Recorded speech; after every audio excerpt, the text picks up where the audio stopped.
कुल मिला के चंद्रशेखर रावण जो है वहां से कालिक वालिक पोत के, और देखिएगा 11 तारीख को जैसे अखिलेश यादव जी लंदन का टिकट कटाए हुए हैं, वैसे चंद्रशेखर रावण वैसे तो चुनाव में जो है पीएफआई के हेलीकॉप्टर से चलता है। अब मेरे ख्याल से वो ऑर्चुनर फॉर्चुनर सब पीएफआई उससे ले लेगी। उसमें सारे टिकट के कोई एक भी दलित को नहीं दिया, सारा का सारा उठा के कट्टरपंथियों को दे दिया, जो गोल टोपी, बड़ी दाढ़ी, ऊंचा पैजामा, बड़ा कुर्ता, इत्र मित्र वाले जितने भी हम राम राज्य की तरफ अग्रसर हैं, हम हिंदू राष्ट्र की तरफ अग्रसर हैं। तो यहां पे अब इत्र मित्र मित्र और ये सब नहीं चलेगा, ठीक है, ये सब नहीं चलेगा। राक्षसों की सेना नाम ही उसने अपना रावण रखा हुआ है, तो वो कलयुगी राक्षस भी पूरी तरीके से नहीं। रावण तो बड़ा मतलब बहुत ज्यादा प्रकांड पंडित था, उसके भी पैर के धोन में नहीं है। जो हिंदू हित की बात करेगा वही देश पे राज करेगा। हम राष्ट्रवाद के साथ हैं। लाल टोपी का नारा है, खाली प्लाट हमारा है। जो खाली प्लाट कब्जा करते थे और हरी चादर डाल देते थे, उन सबके जो है सब विधर्मियों का नाश होने वाला है। नमस्कार साथियों, आप देख रहे हैं दिलंकाधन.com और मेरा नाम है आकाश सिंह। इस वक्त मेरे साथ कुछ खास बातचीत करने के लिए हिंदू आर्मी चीफ सुशील तिवारी जी हैं।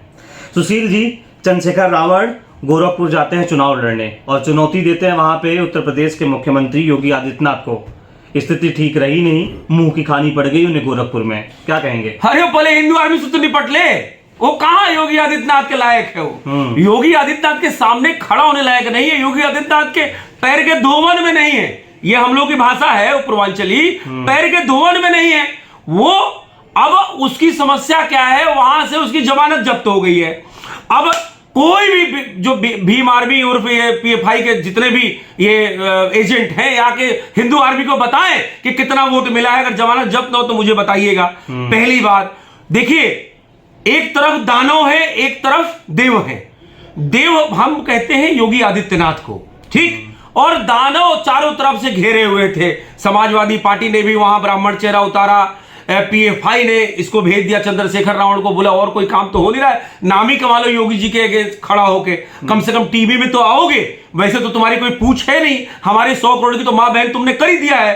तो कुल मिला के चंद्रशेखर रावण जो है वहां से कालिक वालिक पोत के, और देखिएगा 11 तारीख को जैसे अखिलेश यादव जी लंदन का टिकट कटाए हुए हैं, वैसे चंद्रशेखर रावण वैसे तो चुनाव में जो है पीएफआई के हेलीकॉप्टर से चलता है। अब मेरे ख्याल से वो ऑर्चुनर फॉर्चुनर सब पीएफआई उससे ले लेगी और पुरानी जैसे साइकिल पे चलता तो वैसे कहीं आ जाएगा, मुझे ऐसी ही उम्मीद लग रही है। क्योंकि चंद्रशेखर रावण जो है देखिए सर्वविदित है कि उसने जितने टिकट बांटे हैं वो सारे एक कट्टरपंथी समाज के लोगों को टिकट दिए हैं। वो कहता है हम दलितों के लिए काम कर रहे हैं। उसको पीएफआई ने भेजा है कि बोले जाओ तुम दलित और एक कट्टरपंथी समाज को एक करो। उसमें सारे टिकट के कोई एक भी दलित को नहीं दिया, सारा का सारा उठा के कट्टरपंथियों को दे दिया, जो गोल टोपी, बड़ी दाढ़ी, ऊंचा पैजामा, बड़ा कुर्ता, इत्र मित्र वाले जितने भी घूम रहे हैं, वो बदबू करता उनके बगल में चले तो बदबू मारने वाले जो उनको सारा टिकट दे दिया है। तो कुल मिला के ये है कि देखिए अब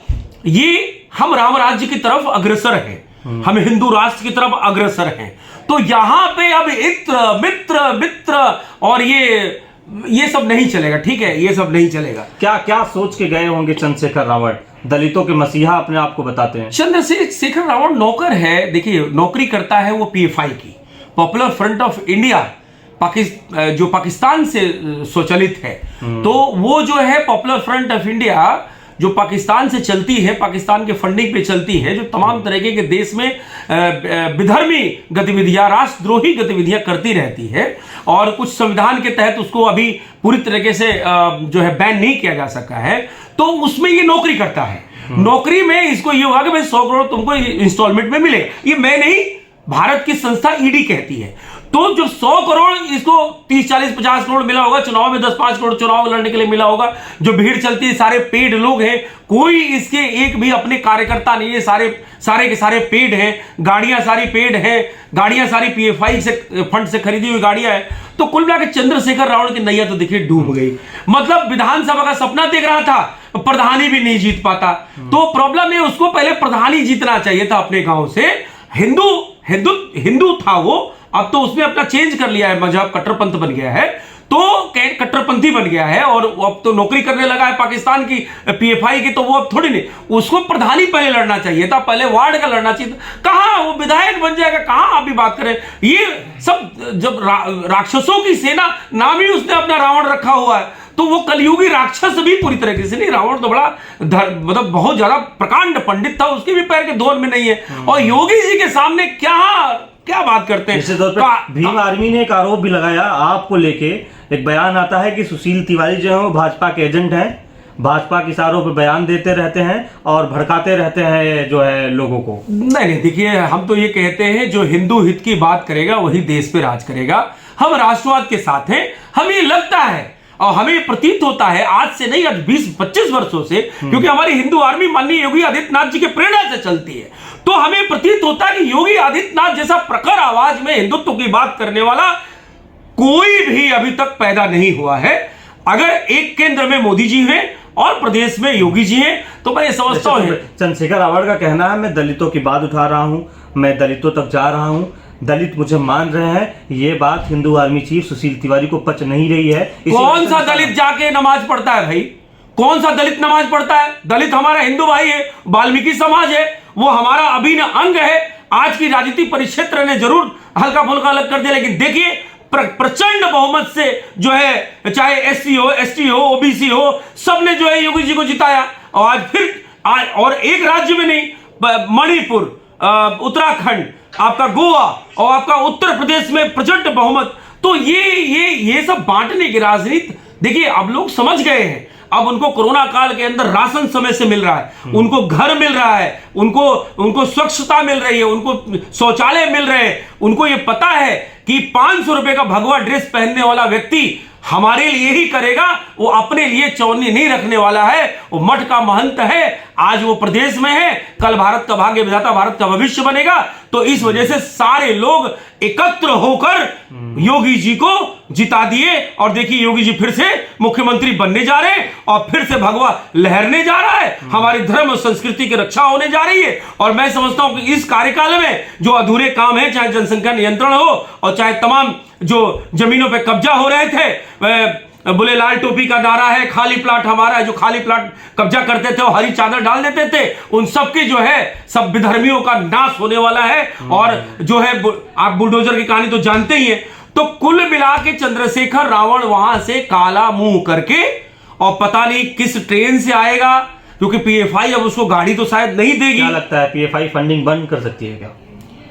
नहीं, देखिए पीएफआई का एजेंडा जो है इस भारत को तोड़ने का है, तो वो फंडिंग तो बंद नहीं करेगी। उसको इस जैसे तमाम एजेंट चाहिए होंगे, तो कहेगी भाई और मेहनत करो, तो ये कुछ ना कुछ फिर हरकत करेगा। अभी 2-4-10 दिन रोएगा, छुपेगा, अपना मुंह छुपाएगा, पता नहीं कहां छुपेगा, हमें तो ये पता नहीं है। तो अगर आपको मिले तो इंटरव्यू ले लीजिएगा। तो कुल मिला के फंडिंग करके मीडिया को ये करना, मतलब आपको बता दें पूरा मीडिया मैनेजमेंट और सारी चीजें वो पीएफआई की फंडिंग से करता है। ये सत्य है, मैं बता दूं, मेरे पास साक्ष्य है। मैं बिना साक्ष्यों के आधार पे हिंदू आर्मी कोई भी बयान नहीं देती है। कुल मिलाकर ये है कि चंद्रशेखर रावण जो है वो बना था, मतलब नाम रखा कि उससे प्रसिद्धि मिल जाए, योगी के खिलाफ चुनाव लड़ने तो प्रसिद्धि मिल जाए, लेकिन बेचारे को कुछ मिली नहीं। वो कुल मिला के अब ऐसा ना हो कि उसको बोले कि तुम ऐसा करो, यहां से निकल लो, पाकिस्तान निकल लो, और यहाँ की जनता भी उसको पाकिस्तानी भेजने वाली है। मुझे तो ऐसा लग रहा है और यही प्रतीत होता है। वो मुंह काला करके आ रहा है, उसके बारे में बहुत ज्यादा बात करना अब मैं नहीं चाहता हूं, क्योंकि वो हो गया, उसका हेलीकॉप्टर से बहुत उड़ रहा था, वो बिहार भी पहुंच जाता है, वहां भी पहुंच जाता है, तो उसकी चली नहीं बेचारे की, ना किसी ने पार्टी ने अपनाया उसको, समाजवादी पार्टी ने धक्के मार के भगा दिया, भारतीय जनता पार्टी तो उम्मीद ही मत करिए, तो देशद्रोही को तो ले नहीं सकती, और कोई पार्टी अस्तित्व में है ही नहीं, ना कांग्रेस है ना बसपा है, तो कहीं अस्तित्व में है ही नहीं। तो कुल मिलाकर यह कि चंद्रशेखर रावण की नैया तो पूरी तरह से डूब गई। और बड़ा मैं खुश हूं, बजरंगबली का बड़ा जो है मैं धन्यवाद देता हूं, उनकी इस जो आशीर्वाद उन्होंने दिया इस भगवा को। मैं देख रहा हूं जिस तरह से भगवा लहरा रहा है, और खासकर हमारे योगी आदित्यनाथ के सामने खड़ा होने वाला इस तरह का राक्षस का विनाश होना तो निश्चित था, और ये हुआ, बड़ा अच्छा हुआ। ये मतलब ऐसा लग रहा है जैसे भगवान राम जी जो है वो रावण को मार दिया हो। और चूंकि उतना बड़ा वो चेहरा था नहीं, लेकिन उसके बावजूद भी हिंदू आर्मी मतलब अगर एक कंपेयर करें तो मुझे लगता है कि वो हम लोगों के लेवल का भी नहीं है। हाँ, उसके बाद फंडिंग जरूर है, और वो गड़बड़ फंडिंग है तो कहीं ना कहीं तो खर्च उड़ाएगा ही।